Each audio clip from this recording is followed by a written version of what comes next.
በዓለማችን ላይ በርካታ ለየት ያሉ ወይንም ያልተለመዱ ተግባራትን መፈጸም ደስታን የሚፈጥርላቸው ብዙ ሰዎች ናቸው። ከፍታን በድፍረት እንደሚመለከተውና ተራራም ሆነ ህንጻ ምንም ያህል ረጅም ርቀት ቢኖረው መውጣት እንደሚፈልግ ይገልጻል። የዓለማችን ዝነኛውና በርካታ ተራሮችን በመውጣት የሚታወቀው አሜሪካዊው አሌክስ ሆኖልድ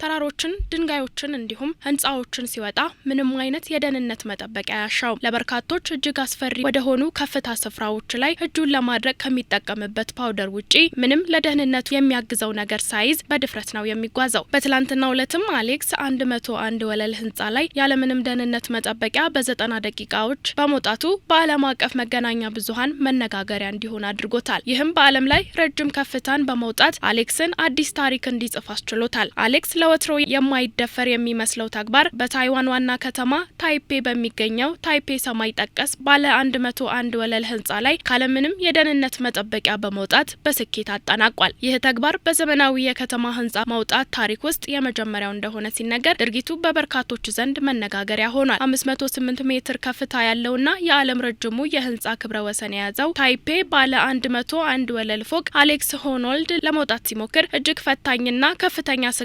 የደቀነበት ከፍታ ሆኖ ነበር። የህንጻው ለስላሳ የመስታወትና የብረት ገጽታ በተፈጥሮ ተራራዎች ላይ ከሚገኝ ወጣ ገባ ድንጋይ በተለየ መልኩ ለመያዝ የሚያስቸግር በመሆኑ ለእያንዳንዱ እንቅስቃሴ ከፍተኛ ጥንቃቄን የሚጠይቅ ነበር። በህንጻው ከፍታ ላይ ያለው ኃይለኛ ንፋስ ለሆኖልድ ፈተና ቢሆንበትም በአስደናቂ ክህሎትና በተረጋጋ መንፈስ በ90 ደቂቃዎች ውስጥ ካለምንም የደህንነት መጠበቂያ ቁሳቁስ በእጁ ብቻ ግዙፉን የታይፔን 101 የህንጻ ከፍታ በድል ለመወጣት ችሏል።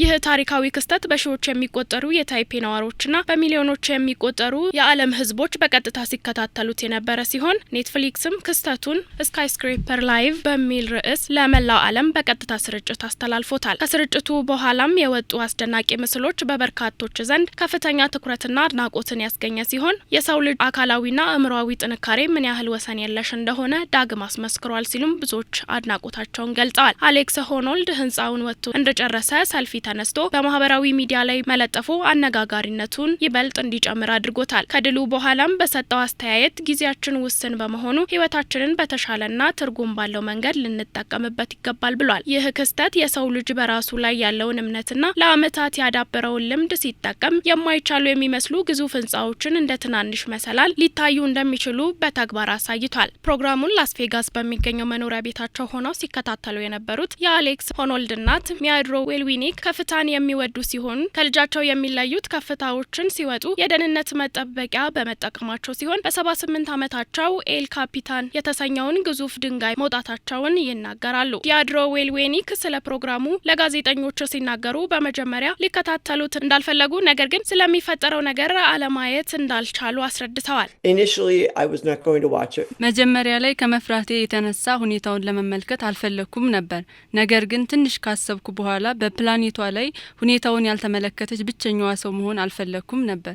በሰዓቱ ከሁለቱ ጓደኞቼ ጋር በመሆን አሌክስ ሊዘል ሲል አሌክስ ቁጭ በል እያልን እየጮህን ነበር። የሁለት ልጆች አባት የሆነውና የ40 ዓመቱ አሌክስ ሆኖልድ 508 ሜትር ከፍታ ያለው ህንጻን በሚወጣበት ጊዜ በርካታ ታዳሚዎች ከህንጻው ስርና በህንጻው ውስጥ በመሆን ሲከታተሉትና ፍቅራቸውን ሲገልጹለት የሚያሳዩ ምስሎች በስፋት የተስተዋሉ ሲሆን የአሌክስ ባለቤት ሳኒ ኤምሲ ካንድልስ በህንጻው 60ኛ ወለል ላይ በመሆን ባሏን ስታበረታታውም ነበር። አሌክስ ሆኖልድ ቀደም ሲል በዩናይትድ ስቴትስ ካሊፎርኒያ ግዛት ዩሰምቲ ብሔራዊ ፓርክ የሚገኘውና 900 ሜትር የሚረዝመውን ኤል ካፒታን የተባለውን ግዙፍ ድንጋይ ያለምንም ገመድ በመውጣት ዓለምን አስደምሞ የነበር ሲሆን ምንም አይነት የደህንነት መጠበቂያ ገመድ ወይም ሌላ ረዳት መሳሪያ ሳይጠቀም በራሱ የአካል ጥንካሬና የአእምሮ ብቃት ብቻ በትላልቅ ከፍታ ላይ የመውጣት ጉዞን አድርጓል። ይህ ክስተት በአንዲት ትንሽ ስህተት ወይም የትኩረት መዘናጋት ህይወትን ሊያሳጣ የሚችል ተግባር ቢሆንም ሆኖልድ ግን በሰከነና በተረጋጋ መንፈስ አላማውን አሳክቷል። የሰው ልጅ ፍርሃትን አሸንፎ የማይቻሉ የሚመስሉ ድንበሮችን ሲሻገር ምን ያህል ገደብ የለሽ ደስታ እንዳለውም አሳይቷል። የታይፔ ህንጻ አስተዳደርና የከተማው ባለስልጣናት ለዚህ ታላቅ ክስተት ልዩ የደህንነትና የትራፊክ ቁጥጥር ዝግጅት እንዲሁም በህንጻው ዙሪያ የጥበቃ ኃይሎችና የሕክምና ባለሙያዎችን አሰማርተው የነበር ሲሆን ለሚፈጠረው አደጋ ዝግጁ ሆነው ሲጠባበቁ እንደነበርም ተገልጿል። የታይፔ ህንጻ አስተዳደር አስተዳደር የሆኖልድን ድንቅ ብቃት ማስተናገዳችን ክብር ነው ሲሉም አሞካሽተውታል። አሌክስ ሆኖልድ ይህን ታሪካዊ ስኬት በማስመዝገብ በዓለም ዙሪያ ላሉ አድናቂዎቹ የድፍረት የጽናትና የጥንካሬ ምሳሌ ሆኖ ይቀጥላልም ተብሏል። የታይፔ 101 ሰማይ ጠቀስ ህንጻ ግርማ ሞገስና የአሌክስ ሆኖልድ የማይበገር መንፈስ ተዳምረው በዘመናችን የታየ ታላቅ ድል ሆኖ በታሪክ ማህደር ሰፍሯል። ይህ ክስተት ለሰው ልጅ የህልም ወሰን እንደሌለው የሚያስታውስ ደማቅ አሻራ መሆኑም በግልጽ ታይቷል።